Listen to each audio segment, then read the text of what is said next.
তোমরা যারা কলেজের সেমিস্টারের ফর্ম ফিল আপ করবে, ফার্স্ট থার্ড আর ফিফথ সেমিস্টারে যারা ফর্ম ফিল আপ করবে মোবাইল দিয়ে, তো মোবাইল দিয়ে করার জন্য কীভাবে তোমরা ফর্মটা ফিল আপ করবে আমি আজকে এই প্রসেসটা তোমাদের এই ভিডিওর মাধ্যমে দেখাবো।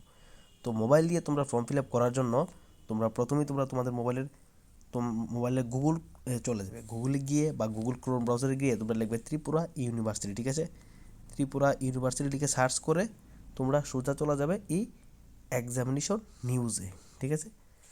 এই এক্সামিনেশন নিউজে তোমরা চলে যাবে। কোথায়? এক্সামিনেশন নিউজে, ঠিক আছে? এক্সামিনেশন নিউজে যাওয়ার পর তোমাদের সামনে এরকম একটা ইন্টারফেস চলে আসবে বন্ধুরা। ইন্টারফেসটা কি? এরকম একটা ইন্টারফেস চলে আসবে। ইন্টারফেসটা কি? Online exam form of TDPH first third and fifth semester যে অপশনটা 2024 সালের এক্সটার্নাল লিঙ্ক 2 নম্বর অপশনটা তোমরা ক্লিক করবে। এক্সটার্নাল লিঙ্কে ক্লিক করবে। ক্লিক করার পর তোমাদের সামনে নতুন একটা ইন্টারফেস চলে আসবে। তো ইন্টারফেসটা কি তোমরা এখন স্ক্রিনে লক্ষ্য রাখো। এরকম একটা ইন্টারফেস চলে আসবে। তোমরা প্রথমে তোমাদের সিজন বসাবে, ঠিক আছে? তারপর এক্সাম, কোন সেমিস্টারের এক্সাম দেবে এটা বসাবে, ঠিক আছে? তারপর রেজিস্ট্রেশন ইয়ার বসাবে, তারপর রেজিস্ট্রেশন নাম্বার বসাবে, সাবমিট দেবে। সাবমিটে ক্লিক করার পর তোমাদের সামনে নতুন একটা ইন্টারফেস চলে আসবে, ঠিক আছে?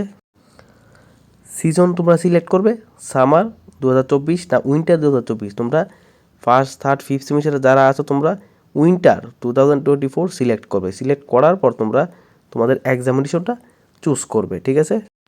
তোমরা এক্সামিনেশনটা চুজ করবে। কে কোন সেমিস্টারে এক্সাম দেবে, অনার্স না পাস, ঠিক আছে? ফার্স্ট সেমিস্টার অনার্স হলে ফার্স্ট সেমিস্টারে অনার্স সিলেক্ট করবে, পাস হলে পাস। সেম থার্ড সেমিস্টারে অনার্স হলে অনার্স, থার্ড সেমিস্টারে পাস হলে পাস। সেম ফিফথ সেমিস্টারে অনার্স হলে অনার্স সাবজেক্ট সিলেক্ট করবে, যদি পাসেরও তাহলে পাসের সাবজেক্ট সিলেক্ট করবে, তাহলে অনার্স হলে অনার্সের সাবজেক্ট সিলেক্ট করবে, ঠিক আছে বন্ধুরা? তারপর তোমাদের এক্সামিনেশন এটা সিলেক্ট করার পর তোমাদের রেজিস্ট্রেশন ইয়ার চুজ করতে হবে। তোমরা যে ইয়ারে রেজিস্ট্রেশন করেছো সেই ইয়ারটা চুজ করলে তারপর তোমাদের রেজিস্ট্রেশন নাম্বারটা বসাতে হবে, ঠিক আছে? রেজিস্ট্রেশন নাম্বারটা দিয়ে সাবমিট করার পর তোমাদের সামনে এরকম একটা ইন্টারফেস চলে আসবে, ঠিক আছে? তো তুমি কোন কলেজের, রেজিস্ট্রেশন নাম্বার কি, তারপর সিজন, তারপর এক্সাম, তারপর রোল নাম্বার, তারপর তোমাদের ফটো চাইলে তোমরা আপলোড করতে পারবে, মোবাইল নাম্বারটা দিতে হবে তোমাদের, ঠিক আছে? তারপর তোমাদের ডেট অফ বার্থ বসাতে হবে। মোবাইল নাম্বার আগে থেকেই থাকবে, ঠিক আছে? ডেট অফ বার্থটা তোমাদের বসাতে হবে, আধার নাম্বারটা বসাতে হবে। তারপর সাবজেক্টগুলো একটু দেখে নেবে, দেখে স্ক্রিনশট নিয়ে তারপর সেভে ক্লিক করবে। সাবজেক্টগুলো আগে চুজ করা থাকবে, তোমরা শুধু সেভে ক্লিক করবে। আর যদি সাবজেক্টগুলো চুজ না করা থাকে, যারা ফার্স্ট সেমিস্টার আছে তোমরা চুজ করে তারপর সেভে দেবে, ঠিক আছে? একটু দেখে সেভে দেবে। সেভে দেওয়ার পর তোমাদের সামনে নতুন একটা ইন্টারফেস চলে আসবে।